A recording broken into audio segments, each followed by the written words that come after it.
వ్యయ ప్రయాసాలకు వచ్చి ఇక్కడికి వచ్చాం. ఎందుకు వచ్చాం అధ్యక్ష? ప్రజల్లో చాలా సమస్యలు ఉన్నాయి అధ్యక్ష. ప్రజలు మాకు తెలియజేస్తున్నారు అధ్యక్ష. ఈ ప్రభుత్వం ఏర్పాటు 2.5 సంవత్సరాలు అయింది అధ్యక్ష. వ్యవసాయం సర్వనాశనం చేశారు అధ్యక్ష. ఆ పెద్ద మనిషి వచ్చాడు, ఇప్పుడు ఎందుకు రాడు అధ్యక్ష? దమ్ముంటే రమ్మనండి అధ్యక్ష, మీరు పిలవండి అధ్యక్ష.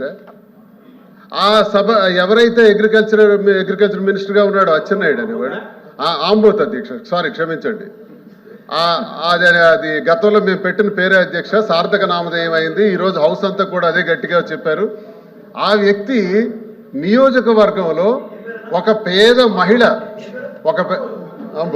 పేద మహిళ క్యూలో నిలబడ్డారన్న యూరియా దొరక్క ఆ పేద మహిళ ఆ తొక్కిసలాట్లో పడి మరణించారు అధ్యక్ష. ఇది సాక్షాత్ వ్యవసాయ శాఖ మంత్రి నియోజకవర్గం, టెక్కలి నియోజకవర్గం, నందిగాం మండలం, పెదలవునిపల్లి అనే గ్రామంలో జరిగింది అధ్యక్ష. ఇంతకన్నా ఘోరం ఏంటి కావాలి అధ్యక్ష?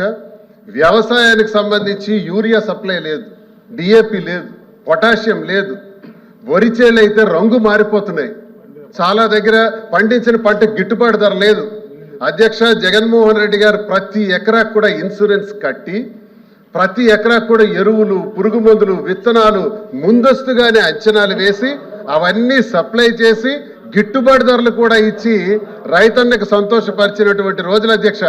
ఆ రోజుల నుంచి ఈ రోజుల్లోకి వ్యవసాయం, ఈ ప్రభుత్వం 2.5 ఏళ్లలో అధికారంలోకి వచ్చిన తర్వాత వ్యవసాయం సర్వనాశనం చేశారు. అవన్నీ మాట్లాడాలి అధ్యక్ష. అలాగే ఆరోగ్యశ్రీ సర్వనాశనం చేశారు. ఆరోగ్యశ్రీ కోసం ఒక రోగి ఆసుపత్రికి వెళ్తే నీ రోగానికి ఆరోగ్యశ్రీ నుంచి ఎటువంటి డబ్బులు రావు కాబట్టి నీకు ఆపరేషన్ చేయలేమని నిర్ద్వందంగా చెప్తున్నారు అధ్యక్ష. అచ్చెన్నాయుడు ఎప్పుడు అన్పార్లమెంట్ మాట్లాడదు అధ్యక్ష. మీరు గత ప్రభుత్వంలో విద్యాశాఖ మంత్రిగా ఉండి 5 సంవత్సరాలు 19, 20, 21, 22, 23, 24 అని 5 సంవత్సరాలు లక్షల మంది యువకులను అధ్యక్ష డిఎస్సి పెడతామని చెప్పి ఆశ చూపి డిఎస్సి పెట్టలేదు.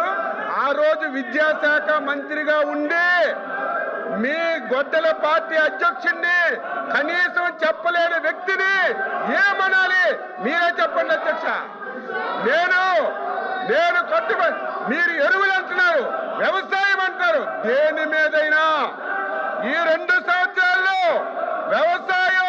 వ్యవసాయ అనుబంధ రంగాలు ఏ శాఖ అయినా మీ పాలన మా పాలన చర్చించడానికి ఎన్ని రోజులైనా సిద్ధంగా ఉన్నాం. దద్దం అనేది అన్పార్లమెంట్ అయితే చెప్పండి అధ్యక్ష, దద్దం అనేది అన్పార్లమెంట్ అయితే చెప్పండి, క్షమాపణ చెప్తాను, నాకేం అభ్యంతరం లేదు. చేతకాని వాళ్ళని దద్దమ్మలు అంటారు. మీరు విద్యాశాఖ మంత్రిగా ఉండి డిఎస్సి ఇప్పించడంలో వైఫల్యం చెందారు కాబట్టి, చేత కాలేదు కాబట్టి దద్దమన్నాను అధ్యక్ష. ఇది అన్పార్లమెంట్ కాదు. అన్పార్లమెంట్ అయితే చెప్పండి. నా పర్సనాలిటీ గురించి మాట్లాడుతున్నావు. నువ్వు సచ్చినా కాలు కిందకు పెట్టి తలపైకి పెట్టినా నా పర్సనాలిటీ నీకు రాదు సత్యనారాయణ, నా పర్సనాలిటీ నీకు రాదు. తల కింద